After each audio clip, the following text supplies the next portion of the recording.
You must watch this video. Let's listen to what Apostle Oropko Micheal said about the President of the United States. I was studying about some of the presidents of the world. Oh my God. I saw the way the American president travels. I shook my head. When he leaves the White House, the Marine One carries him to the airport. That's a military helicopter. And when the Marine One is flying, there are more than 6 F-35 aircrafts that escort it.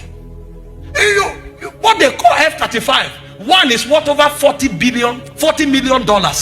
One F-35, 6 escorts the Marine One in case anybody wants to mess up. And when he's flying, there's perimeter coverage. No aircraft moves. Everywhere is frozen before he takes off and until he lands. Go study about F-35. These are 5th generation aircrafts. They have what they call avionics.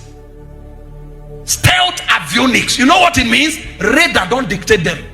When they pass, you won't know until they destroy you. When they return to base, you will hear that they destroyed you. Radar can't dictate. They just pass, cause havoc and go. And then when he gets to the airport, he enters the Air Force One. They escort. Now, any nation he's going, all his cars, the C-25 Globemaster carries them.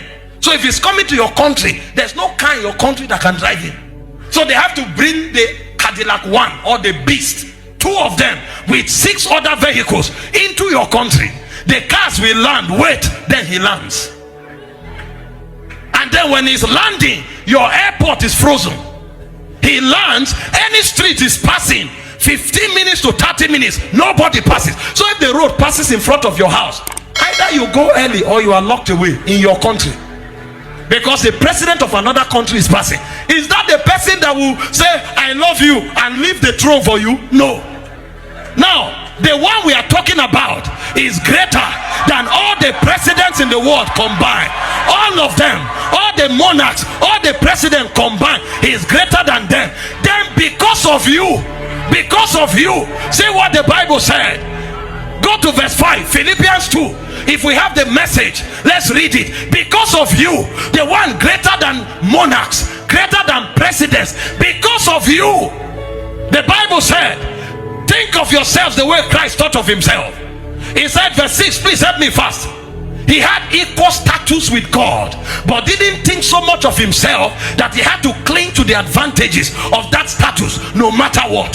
Verse 7, he said, not at all. When the time came, he set aside the privileges, oh my God, the privileges of deity. You know what those privileges are? He sits on the throne. Anything he says become. All the angels worship him. All creation worship him. Dogs, birds, cattle, fowls, mosquitoes, everyone bows. The Bible said forever and ever the 4 beasts, they cry holy, holy, holy. It said the 24 elders, they fall on their faces, they cast their crown day and night, forever and ever they cry holy, holy, holy is the Lord. The Bible said he set aside the throne of heaven. He set aside the worship of God. He set aside the power of deity. He set aside, because of who? Because of me, the privileges of deity. And he didn't just set aside, he said he took the status of a slave. He didn't just become a human, he became a slave among men. Oh my God.